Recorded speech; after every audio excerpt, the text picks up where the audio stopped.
Përshëndetje dashur shikues, mirë se vini në Agora News. Do të flasim mbi alarmin e fundit që dha Shtetet e Bashkuara të Amerikës përmes ambasadës amerikane në Tiranë sa i përket rrezikut, pra të sulmeve iraniane që mund godasin Shqipërinë lidhur me subjekte të caktuara të Shtetet e Bashkuara të Amerikës që ndodhen në vendin tonë. Për të folur për këtë çështje, por e tematika të tjera, ne kemi të ftuar pedagogun e shkencave politike në Universitetin Cooney në New York, zotin Grid Roy. Zoti Roy, përshëndetje.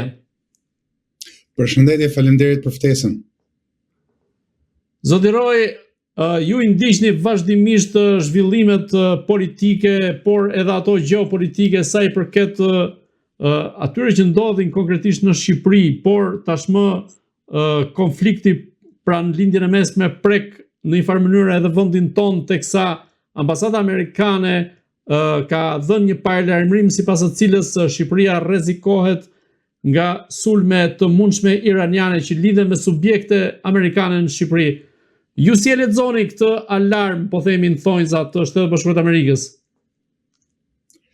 Po, dëgjuesit dhe shikuesit tuaj nuk kanë pasur nevojë të presin këtë paralajmërim të ambasadës amerikane, sepse nëse do kishin ndjekur serinë e bisedave tona këtu dhe në disa podcaste dhe daljet e mia në disa podcaste të tjera, do ta kishin dëgjuar më parë rrezikun që i kanoset Shqipërisë nga kjo që është lufta e tretë botërore praktikisht, dhe është një rrezik i cili mund të mos jetë i dukshëm në pamje të parë, është një rrezik që qëndron pas perdes, por çdo vend i vogël duhet ta mendojë dhe ka filluar ta mendojë vendin e vet në rendin e ri botëror. Pra, ata që komentonin keq në për intervistat e mëparshme tani më kanë harruar të komentojnë kur ju thonim që Shqipëria rrezikohet, ndoshta jo drejt për drejt nga raketat, sepse nuk i harxhon Irani raketat për Shqipërinë, por rrezikohet si pjesë e një strukture të qëndrueshme nën udhëheqjen e Shtetit të Bashkuara të Amerikës, e cila do të vendosë mbi rendin e ri. Pra, kjo përplasje botërore midis Shtetet e Bashkuara dhe një grupi jo vetëm Irani, po mbrapa Iranit qëndron edhe mbështetja e Kinës dhe e Rusisë, është një përplasje për rendin e ri botëror, për mënyrën se si do të vendosen fuqitë e mëdha dhe paralelisht ata që janë aleatët e tyre, fuqitë e mesme dhe vendet e vogla të cilat do t'i duhet të ndjekin rendin e ri botëror. Pra Shqipëria nuk kishte se si të ishte e përjashtuar, përkundrazi duke qenë në qendër të një rajoni jashtëzakonisht shumë strategjik për sigurinë e Evropës, Shqipëria është një vend ku po përballen haptas ose jo haptas shumë forca, shumë fuqi botërore. Shqipëria është një vend i cili ka një shtet që nuk di t'i përgjigjet ose nuk do t'i përgjigjet këtyre kërcënimeve. Shqipëria sot është një vend i hapur, është një han i hapur pa porta, ku lufta bëhet edhe hapur edhe nën dhe nga shërbimet të gjitha botës, ku i vetmi grup që është i papërfaqësuar, që nuk ka një qeveri që ose nuk ka një përfaqësim në këtë përballje botërore, janë shqiptarët.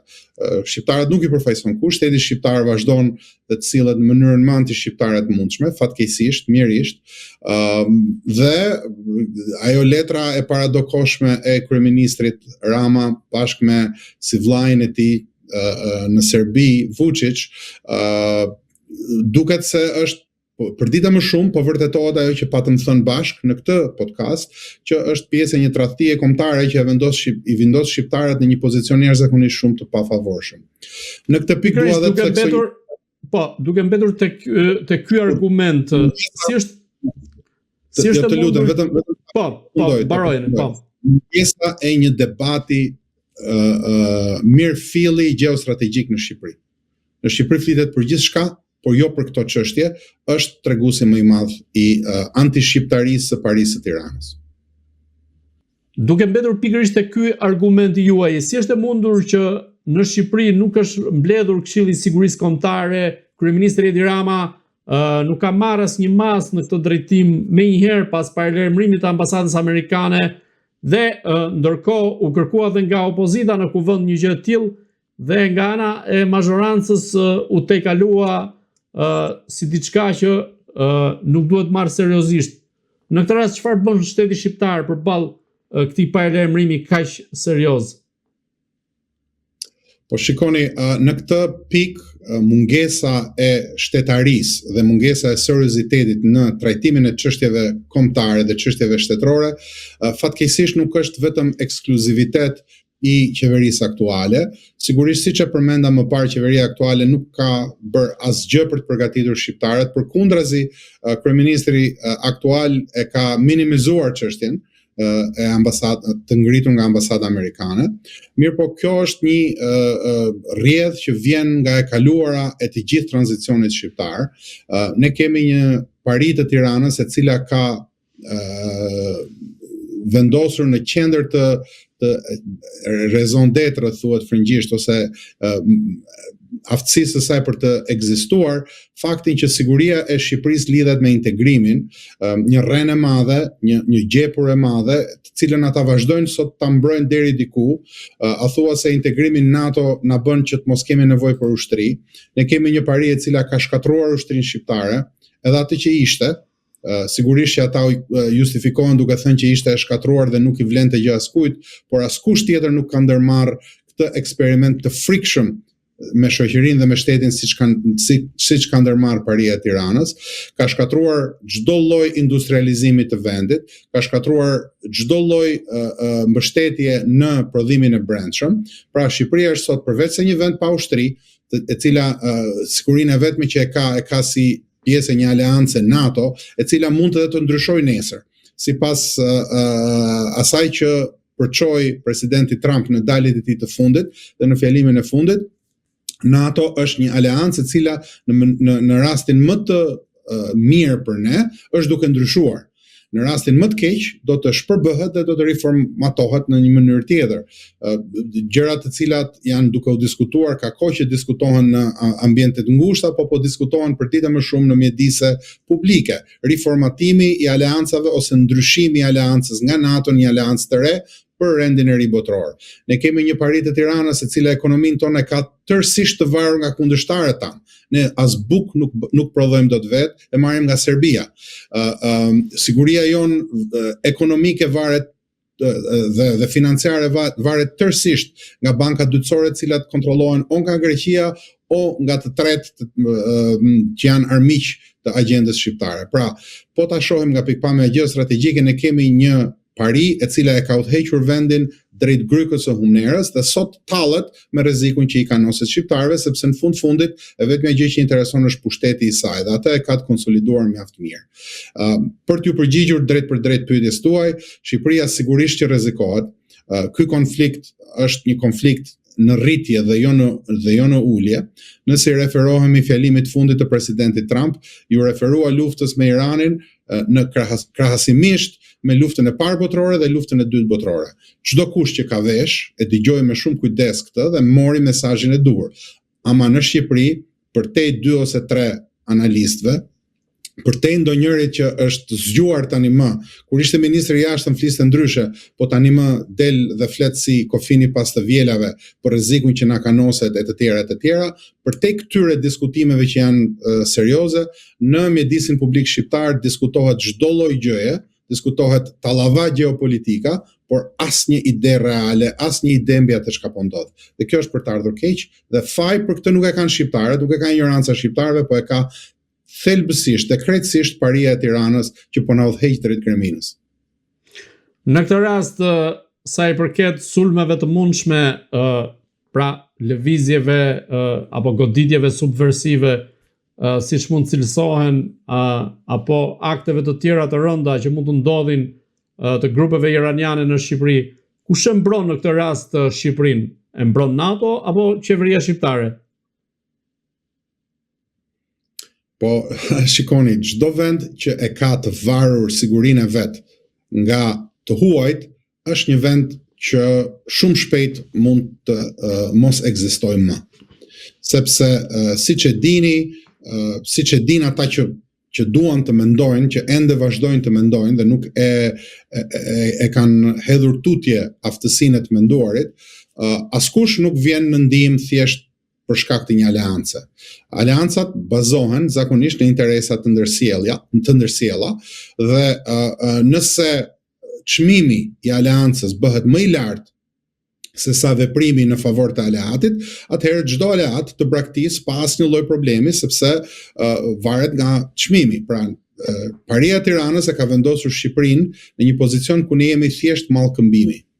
Ne nuk I interesojmë askujt, përveç se I interesojmë një fuqi të madhe si Shtetet e Bashkuara të Amerikës, të cilën nuk ka rrjet social dhe nuk ka pseudo filozof të rrjeteve sociale që nuk del pa e sharë dhe pa I treguar të gjithë dobësitë e veta dhe ku I ka defektet perandoria e madhe amerikane, ndërkohë që ekzistenca e shqiptarëve I detyrohet, ekzistenca jonë si shtet sot I detyrohet tërësisht mbështetjes amerikane. Pa mbështetjen amerikane, Greqia pa asnjë lloj problemi, dhe të ndonjë shteti tjetër, si Turqia apo Gjermania, Greqia do të ishte pa asnjë lloj problemi brenda ditës në shkumbin, sepse nuk ka asnjë kazermë të ushtrisë shqiptare nga Gjirokastra në shkumbin. Serbia nuk do ta kishte fare problem që të bombardonte veriun e Shqipërisë dhe të hynte Kosovës nga mbrapa, por ekzistenca e forcave amerikane dhe NATO-s në Kosovë e pengon diçka të tillë dhe sigurisht që qeveria kosovare e ka më të lartë nivelin e përgjegjshmërisë se sa qeveria e Tiranës dhe ka bërë përgatitje dhe po vazhdon bën përgatitje më të mëdha se sa qeveria e Tiranës. Por ajo që duhet na mbetet në mend është që të kalojmë përtej rasteve të ditës. Ta shohim situatën përtej asaj që na servir media e Paris dhe përtej atyre provokatorëve në komentet e këtyre podcasteve tuaja. Situata është e rëndë, Shqipëria është në një situatë që po rëndohet për dite më tepër, vetëm të mendojmë që nga rritja e çmimit naftës do të na rritet çmimet e atyre që importojmë, ushqimeve që importojmë dhe rritet çmimi që I duhet më të varfërve për të mbijetuar. Nuk flasim këtu për oligarkët. E çfarë bën qeveria jonë sot? Çfarë bën opozita jonë sot? Që të mos lëm jashtë edhe opozitën. Opozita jonë sot zihet për, më falni për shprehjen, të mbathurat e një deputete, cilën e pas kanë sharë nga nderi. Dhe ajo e ka shumë problem nderi, në fakt. E ka pasur gjithmonë problem. Pra, opozita merret, rrihet me grushta për nderin dhe të mbathurat, ngjyrën e të mbathurave të një deputete, me një horr tjetër I cili ja përmend nga shumica që ja përmend të mbathurat zonjës deputete dhe nuk merret me asnjë nga çështjet kryesore, nuk merret me çështjen e sigurisë ushqimore, nuk merret me çështjen e çmimeve që do të rriten në muajt në vazhdim, në javët në vazhdim, sepse ka shkuar nafta, po shkon 130 ose 140, do të shkojnë 200 nëse vazhdon ky konflikt edhe një muaj. Si do të mbijetojnë shqiptarët me naftë që vjen nga Serbia? Po nuk foli kush nga mediat shqiptare për deklaratën e Rusisë që erdhi edhe nga presidenti Putin, po edhe nga I dërguari I tij për paqe, që tha ne me Evropën nuk merremi më me eksport gazi dhe nafte. Nga do ta marrë naftën Shqipëria? Nga do ta marrë gazin Shqipëria? Si do të përmbush interesat e veta? Askush nuk flet për këtë. Flasim për kush u vu ministër, kush u hoq nga ministër, çfarë apartamentesh ka njëri apo tjetri, dhe kjo është mbuloja propagandistike, është vënia në gjumë e njerëzve me probleme të sajuara, me probleme kot së koti. Në fakt, në vend që të flasim për atë çka na garanton Paria e Tiranës sot, e cila është asgjë. Paria e Tiranës sot garanton vetëm sigurinë e vet, nuk garanton siguri shqiptarëve.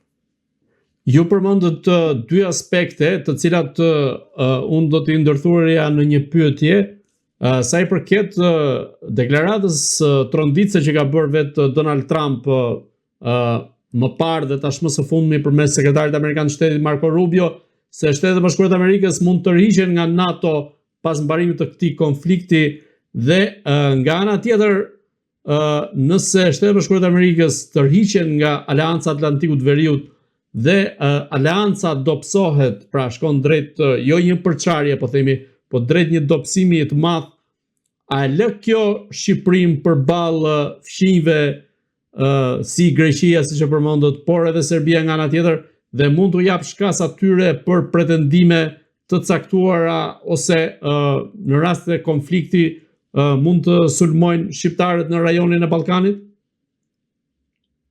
Unë nuk mund t'i di qëllimet e kohëzgjatjes së shkurtër të asnjërit prej kundërshtarëve tanë, po unë di që synimi i tyre afatgjat, si i Greqisë ashtu edhe i Serbisë, është që të largohen shqiptarët nga vende, nga trojet e tyre, pra që shqiptarët mos ekzistojnë dhe ata t'i përpinë trojet shqiptare.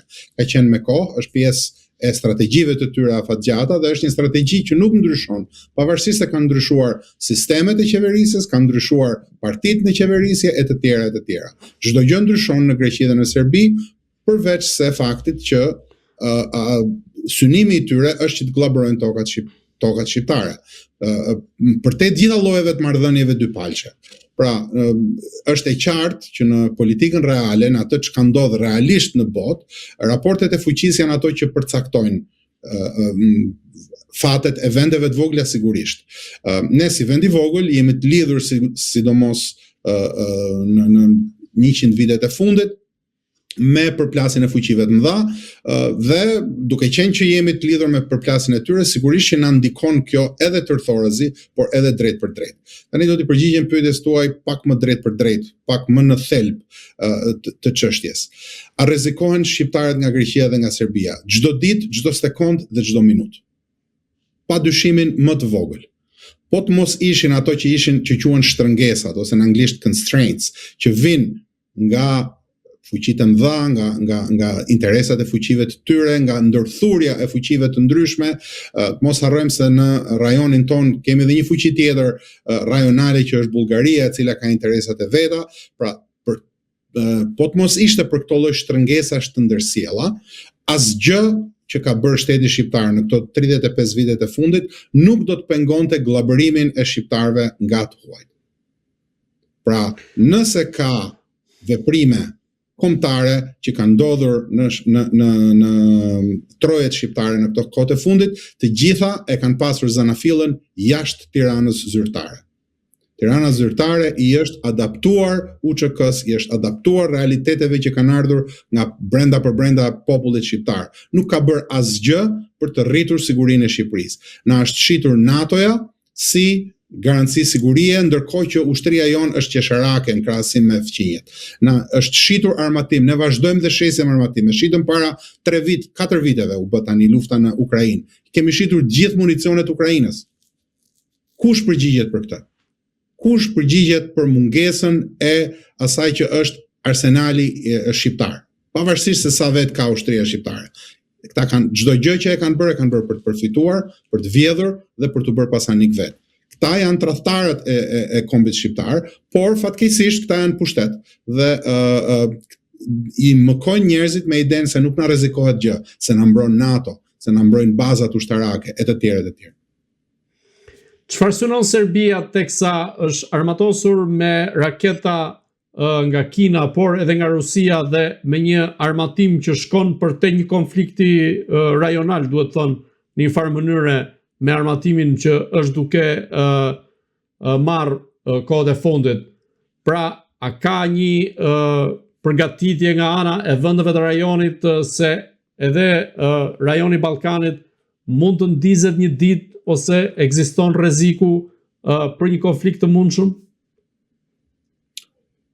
Serbia është duke u sjell dhe është sjell gjithmonë, edhe në pikën e vet më të dobët, edhe kur u detyrua të lëshojë Kosovën, është sjell gjithmonë si një shtet serioz. Në çdo pikë kyçe të historisë së vet, serbët kanë pasur një politikë të qartë.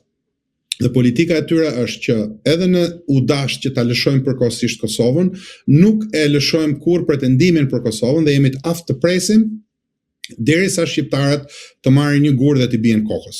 Dhe kur ata t'i marrin një gur dhe t'i bien kokës, atëherë ne do të hyjmë përsëri në lojë dhe kanë sabotuar në mënyrë konstante çdo gjë që i është afruar bashkimit të shqiptarëve dhe ndaj serbët sot sillen dhe më parë sillen si një shtet serioz. Armatosen për një konflikt që po vjen, ashtu siç po armatosen gjithë edhe vendet evropiane. Përveç Shqipërisë, të gjithë e kanë marrë seriozisht rrezikun e luftës. Vetëm kryeministri jon thotë që çfarë lufte flisni ju më vëlla, e ka marrë gabim ambasada amerikane. Dhe opozita jon që vazhdon dhe zihet për brekët e njërit apo tjetrit, po jo për rrezikun që i kanoset vendit ndërkombëtarisht. Pra serbët janë armatosur janë armatosur nga aleatët e tyre, kanë mbajtur një pozicion diplomatik dual, pra të dy anshëm, duke mbajtur njërin këmbë me Evropën si përfaqësuesit e krishtërimit në rajonin ton, dhe në anën tjetër pa thyer aleancën me Rusinë, por duke ushqyer dhe duke rritur aleancën me fuqinë tjetër të madhe në botë, që është Kina, duke marrë armatimet kineze të tjerë. Pra, Serbia përgatitet që kur të vi momenti të mos gjendet pa mjete kundër përgjigjeje. Në rajon dhe në të njëjtën kohë, po fus edhe Greqinë këtu, Greqia ka porositur avion F-35, Greqia ka bërë një aleancë strategjike që nga vitet 2000 me Izraelin dhe ka zhvilluar industrinë e vet luftës duke u bazuar tek teknologjitë që vijnë nga Izraeli, pra ka një aleancë të madhe midis linjës Greqi, Serbi dhe Izrael, ku të tre bashkëpunojnë për interesat e secilit shtet më vete. Të vetmit të cilët nuk kanë bërë asnjë lloj përpjekje, të vetmit të cilët anatemojnë publikisht ose ka provokatorë të ndryshëm publikisht, të vetmin aleat që kemi, që janë Shtetet Bashkuara të Amerikës, janë shqiptarët. Pra ne po vërtetojmë, të paktën pjesa londineze, atë parashikimin që patën serbët që po marrim një gur dhe po i bijem kokës. Ka ardhur koha që shqiptarët zgjohen dhe ta marrin seriozisht veten e tyre dhe situatën ku ndodhemi, sepse nëse nuk do ta bëjmë, do të bëhet jashtëzakonisht shumë më e vështirë nesër për ta rimarrë veten se sa jemi sot. Sa më shumë kohë kalon nën këtë pari, aq më shumë do të jetë, aq më i lartë do të jetë çmimi që do paguajnë shqiptarët në të ardhmen. Mua më takon si specialist i kësaj pune ta them dhe ta them publikisht. Përtek kësaj çdo gjë tjetër i mbetet shqiptarëve që ta kuptojnë dhe të kenë sensin e duhur të historisë në këtë pikë të historisë njerëzore. Nisur nga situata në Kosovë, pra kriza e brendshme politike dhe nisur nga niveli i shtetarisë në Shqipëri dhe serioziteti i qeverisjes së vendit, a është duke më saktë shqiptarët, a janë duke i rënë kokës me gur dhe po çajnë kokën e tyre në një farë mënyre dhe po bëjnë që Serbia të fërkojë duart në këtë rast, duke qenë se Kosova gjendet në një lloj krize politike ku edhe sot ka pasur përplasje në kuvendin e Kosovës, kuvendi i cili po i ngjason më shumë kuvendit të Shqipërisë, ndryshe nga sa ishin pritshmëritë më parë që mund të kishte një qasje tjetër në politikbërje. Fatkeqësisht kjo që thatë ju po bëhet më tepër e vërtet çdo ditë. Fatkeqësisht ka ndasi të mëdha edhe në Kosovë, pavarësisht se unë nuk do ta vendosja nivelin e politikës në Kosovë ende jo në nivelin e politikës anti-shqiptare të Paris-Tiranës, sepse në Kosovë çdo kush që fiton zgjedhjet duhet të jetë kombëtarist. Duhet paktën të shfaqet përpara popullit kombëtarist dhe të përgjigjet pritshmërive kombëtariste të popullit Kosovës. Pra, fatkeqësisht është kështu siç thoni ju, fatkeqësisht Kosova po rrëshket, ka disa kohë që po rrëshket, është shumë zhgënjyese që nuk po ndërmerren hapat e duhur. Tani nuk është koha për të pasur për t'i dhënë fryrje ndasive që ekzistojnë, të cilat janë reale në Kosovë, ndasia midis qytetit dhe Katundit, ndasia midis pro-titistëve që janë në pushtet sot dhe kombëtaristëve e të tjerë, pra janë ndasi thelbësore, janë ndasi që shfaqen në çdo pjesë të jetës në Kosovë dhe janë ndasi që fryhen me shumë kujdes nga shërbimet serbe dhe shërbimet e shumë vendeve të tjera. Mirë po, fatkeqësisht dhe udhëheqësia politike në Kosovë nuk po ndërmerr hapat e duhur. Fatkeqësisht nuk kemi një qeveri të shpëtimit kombëtar as në Kosovë, që duhet kishte ndodhur. Fatkeqësisht nuk kemi një president konsensual as në Kosovë, që duhet kishte ndodhur, gjë që do t'ja mundsonte atyre që fituan zgjedhjen, vetëvendosis dhe Albin Kurtit, të ishin në kryet një qeverisit, cilën e meritojnë sepse jo ka dhënë populli i Kosovës.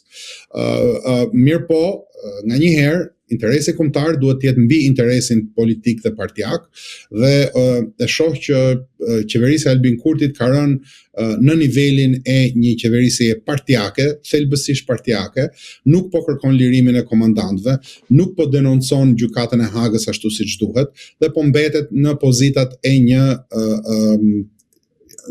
udhëheqësit vogël ballkanik që sheh vetëm me nderin e vet. Kjo nuk është në nderin e vetvendosjes si forcë politike, në nderin e Albin Kurtit, përkundrazi është shumë më keq se sa kaq, si personazh politik ose si udhëheqës politik i Kosovës, nuk është në nderin e atyre që e kanë mundsuar këtë, por mbi të gjitha është jashtëzakonisht shumë shqetësuese dhe kërcënuese për fatet e kombit shqiptar. Duke mbetur në Kosovë dhe te ky argument, apo i shërben Albin Kurti në këtë mënyrë Serbisë dhe Beogradit, duke pasur këtë lloj qasje kundrejt krizës politike që ka përfshirë në një farë mënyrë Kosovën, por edhe tek ajo që thatë ju sa i përket ish krerëve të UÇK-s apo dhe qasjes që ka kundrejt gjykatës speciale në Hag? Unë kam kritikat e mia të forta ndaj qeverisës Albin Kurtit dhe Albin Kurtit si udhëheqës politik në Kosovë, mirë po më duhet të praktikoj atë që po predikoj. Pra, në gjykimin tim në Kosovë, më shumë se çdo gjë tjetër sot duhet një përbashkësi politike për të zgjidhur sfidat e kërcënimet të jashtëzakonshme që i kanosen Kosovës dhe kombit shqiptar. Sot Kosova ka nevojë për mbështetje nga të gjithë shqiptarët kudo që ndodhen. Sot ka nevojë për një projekt bashkues të shqiptarëve në një shtetkom të tyrin. Sot bashkimi i shqiptarëve është më i rëndësishëm se sa çdo gjë tjetër. Dhe në funksion të kësaj, në gjykimin tim, në Kosovë duhet kishte një qeveri të shpëtimit kombëtar. Këtë nuk po e realizon Albin Kurti, mirë po nuk do të doja që të kontribuoja në propagandën serbe duke e shpallur atë agent të Serbisë të tjerë, nuk duhet hyj në politikën e brendshme, sepse edhe në Kosovë, siç po e shihni dhe siç po e shohim të gjithë, po fillojnë teprimet, po fillojnë gjërat të cilat nuk janë të bukura dhe nuk na shërbejnë. Unë do të kisha shumë dëshirë që Albin Kurti të ndryshonte rrugë, të shkonte drejt një pajtimi me forcat që kanë dalë nga lufta, sepse siç e kam thënë më parë në këtë podcast dhe kudo tjetër që më është dhënë mundësia, UÇK-ja është nderi i shqiptarëve, i të gjithë shqiptarëve, jo vetëm shqiptarëve në Kosovë, i të gjithë shqiptarëve, komandantët e saj, cilat do qofshin hesapet e tyre në politikën e brendshme në Kosovë dhe munden me qenë më të rënda ose më të lehta se sa publikohen. Por, cilat do qofshin mëkatet e tyre, komandantët e UÇK-s duhet të jenë të lirë dhe në rastin më të keq duhet të gjykohen nga një gjykatë në Kosovë dhe jo nga ajo gjykata fars pa asnjë lloj të drejtë e cila i shërben interesave antishqiptare, një gjykatë albanofobe në Hag.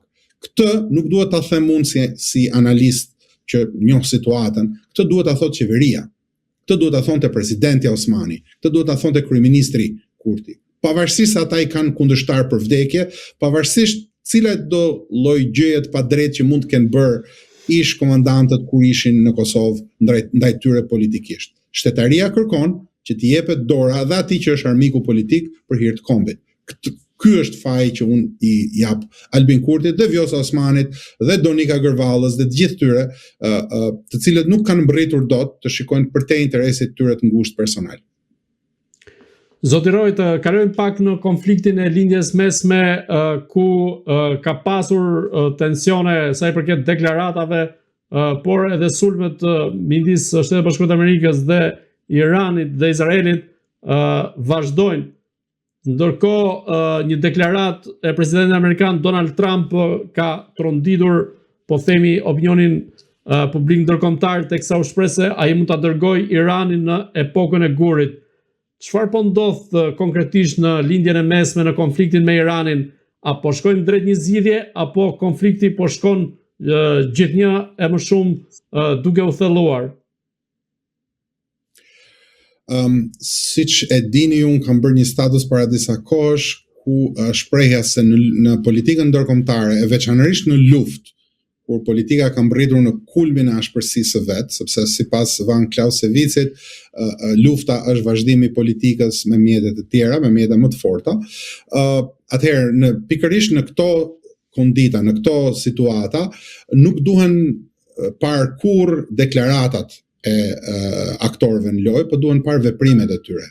Duke u bazuar në veprimet e tyre, do thoja që situata është pak më ndryshe nga ajo që thuhet. Situata është, mënyra se si e shoh unë është kjo. situata është e tillë që Irani ose elitat e Iranit, ato që kontrollojnë shtetin iranian, kanë vendosur të luftojnë deri në fund pa u dorëzuar. Pra, ideja fillestare që i shërbyen presidentit Trump shërbimet e disa vendeve, se iranianët ishin të gatshëm të bënin një marrëveshje për të shpëtuar atë që mund të ishte e shpëtueshme, doli e pasakt. Ishte një parashikim i pasakt. Si shumë parashikime të tjera në secilën luftë dihet vetëm dita e parë. Çdo general me dy parë mend e di shumë mirë dhe në diskutimet pafund janë thënë që plani që vendoset me kohë që praktikohet nga ushtritë e ndryshme zgjat vetëm ditën e parë. Në momentin që bien predhat e para, çdo gjë ndryshon.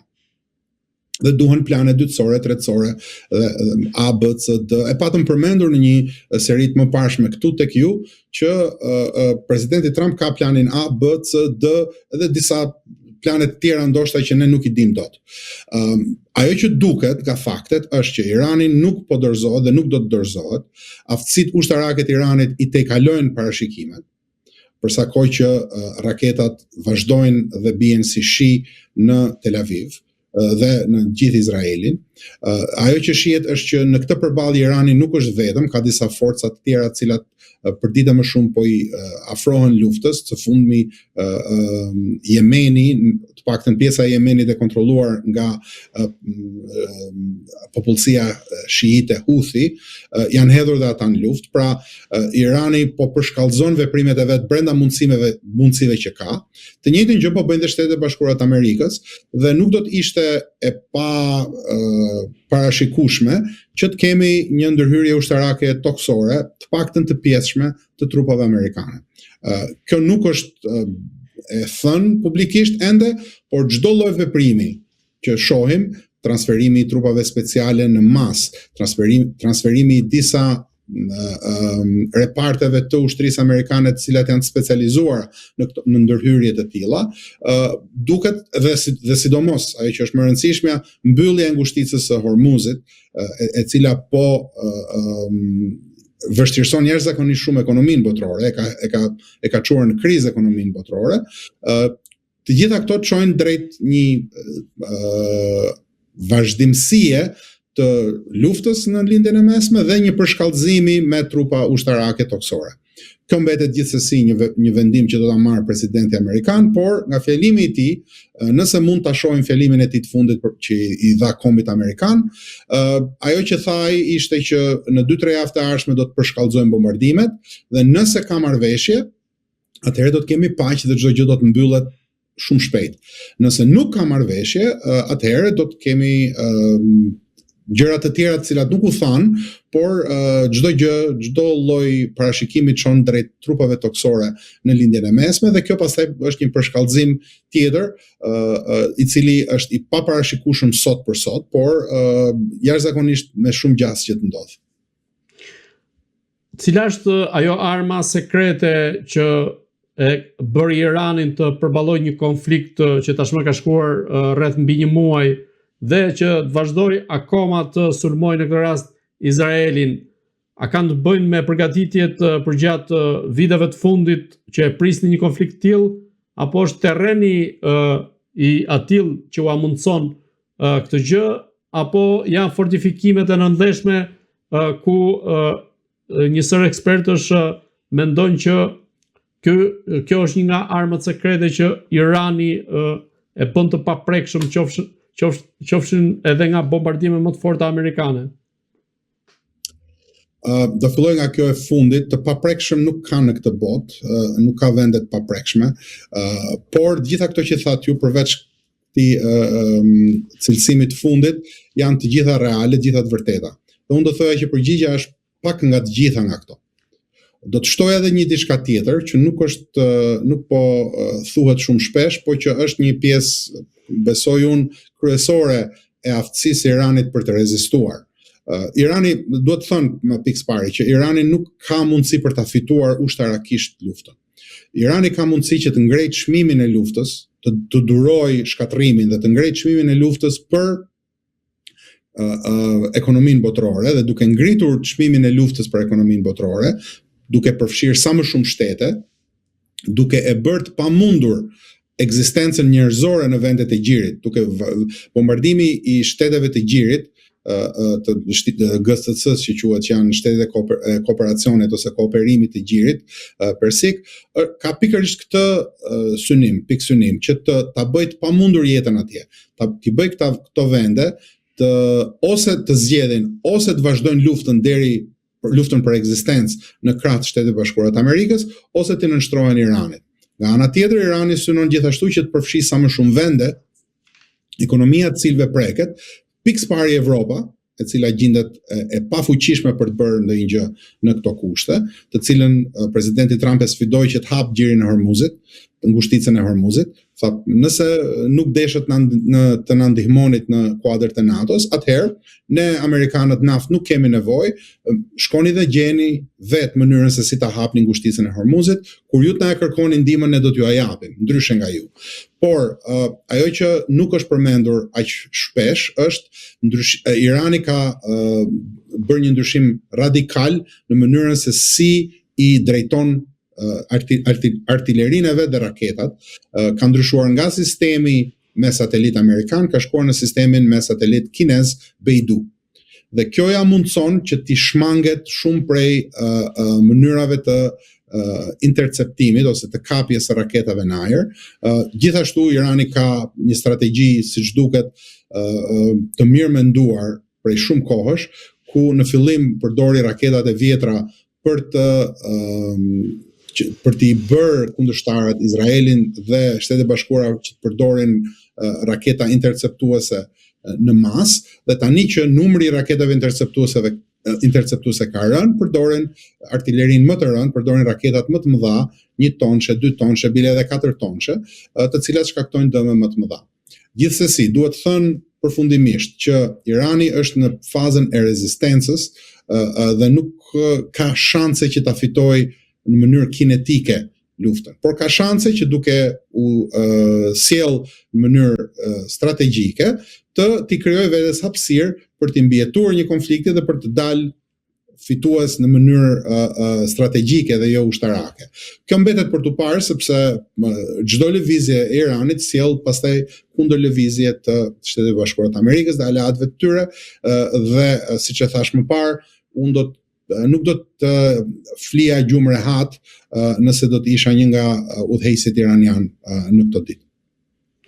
Si lexohet në opinionin publik amerikan telefonata e tensionuar që raportohet se ka pasur zëvendës presidenti amerikan J.D. Vance me kryeministrin izraelit Benjamin Netanyahu?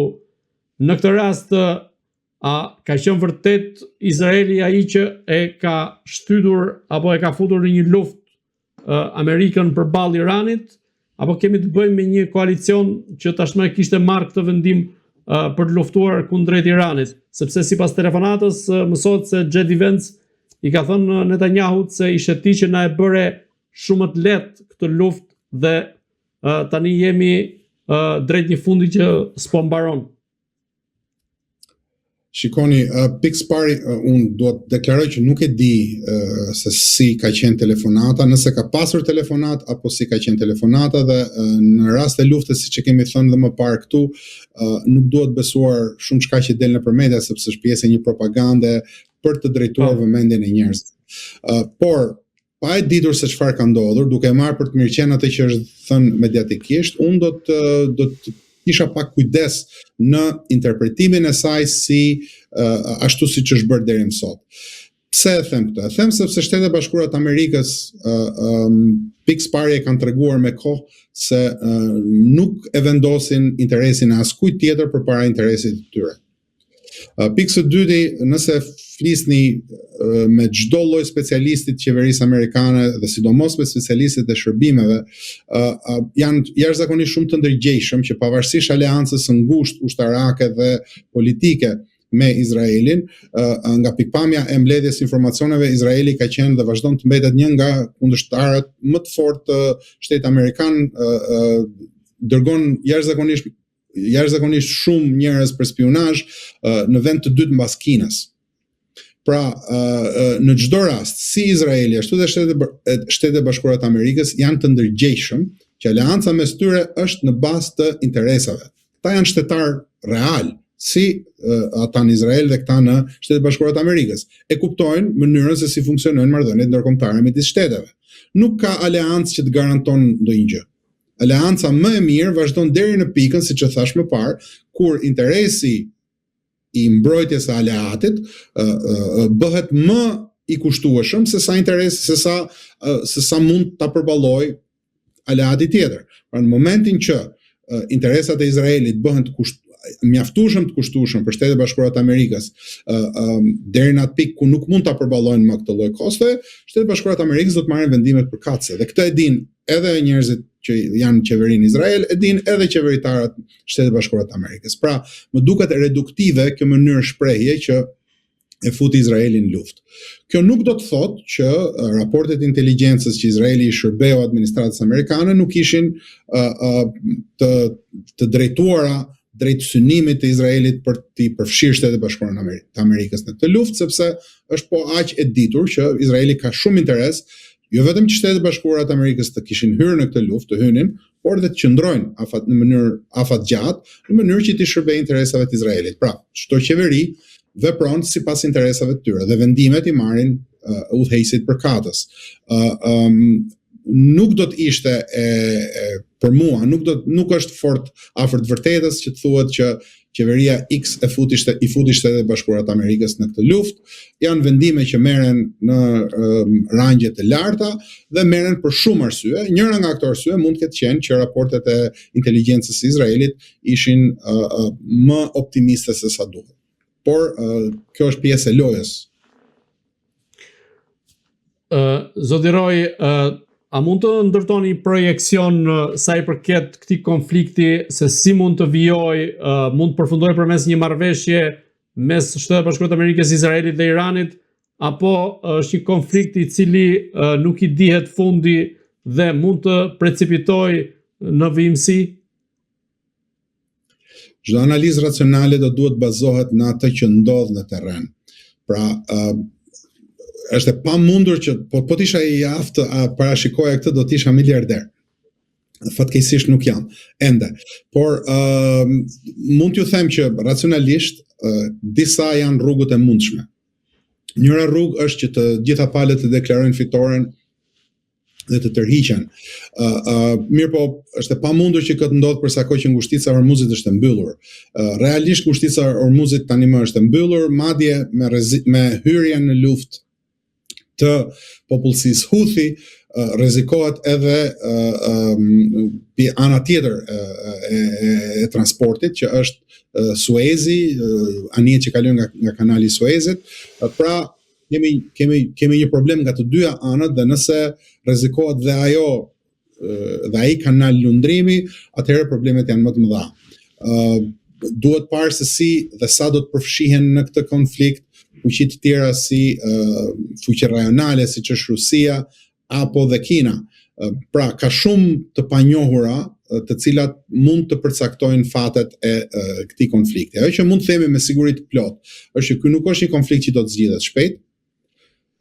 Ky nuk është një konflikt që do të zgjidhet aq kollaj, dhe është një konflikt që do të përfshi mbi të gjitha hapësirën evropiane, në kuptimin ndoshta jo të drejt për drejt fjalës, por në kuptimin ekonomik të fjalës, sepse Evropa është një nga hapësirat më të varura, së bashku me pjesën e Azisë, si Korea e Jugut dhe Japonia, edhe Kina gjithashtu, të cilat varen nga hapja e ngushticës së Hormuzit. Në momentin që kjo nuk ndodh, atëherë çdo gjë tjetër është e mundur, deri dhe një shpërthim akoma dhe më i gjerë i luftës në të gjitha këto rajonet, sepse siç dihet, Gjermania ka deklaruar hapur që NATO-ja nuk mjafton për sigurinë e Gjermanisë dhe riarmatosja, një lajm tjetër që nuk ju bë shumë bujë në mediat shqiptare, fatkeqësisht mirisht, pikërisht duke vërtetuar edhe që thashë nuk ka një debat mirëfillt, është që kancelari Merz deklaroi që ishte gabim strategjik ikja nga burimet energjetike nukleare, bërthamore, për ta thënë shqip, dhe Gjermania kanë plan jo vetëm të riarmatose të rënd, por edhe të rindërtojë 15 centrale bërthamore, të cilat do t'i shërbejnë nevojave energjetike për industrinë. për të parandaluar ose për të minimizuar deindustrializimin e hapësirës gjermane, një deindustrializim që kërcënon të gjithë hapësirën evropiane dhe këtë udhëheqësit evropian e din më së miri. Jom Kot, ministri i mbrojtjes italian, shprehu në një dalje publike që nuk është normale për një ministër mbrojtje, që problemet që me të cilat ai përballet e bëjnë që të mos flejë gjithë natën.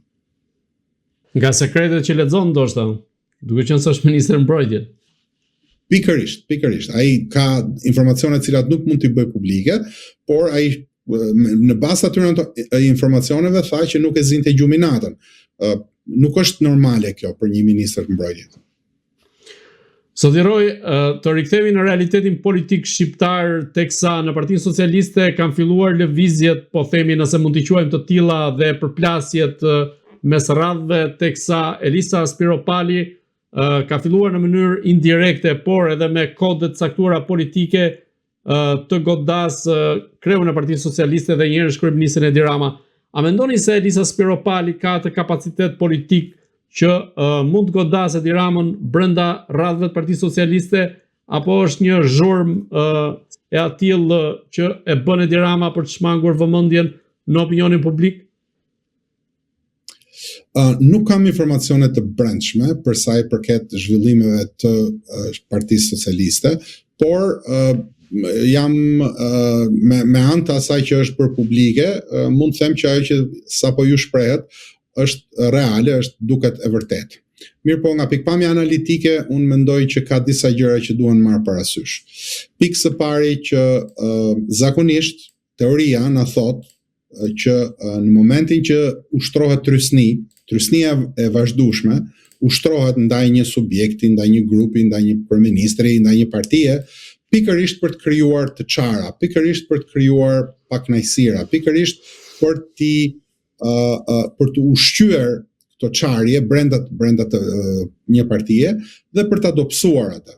Unë do të thoja që ka disa zhvillime, jo vetëm zonja Spiropali, kemi daljen për kryebashkiak të zotit Braçës. Erion Braçës, kemi daljen të Arben Malajt, e cila duhet parë, është një nga ekonomistët më të zot që kanë nxjerrë socialistët, ka qenë aleat i fort i ish kryeministrit të ndjer Nano.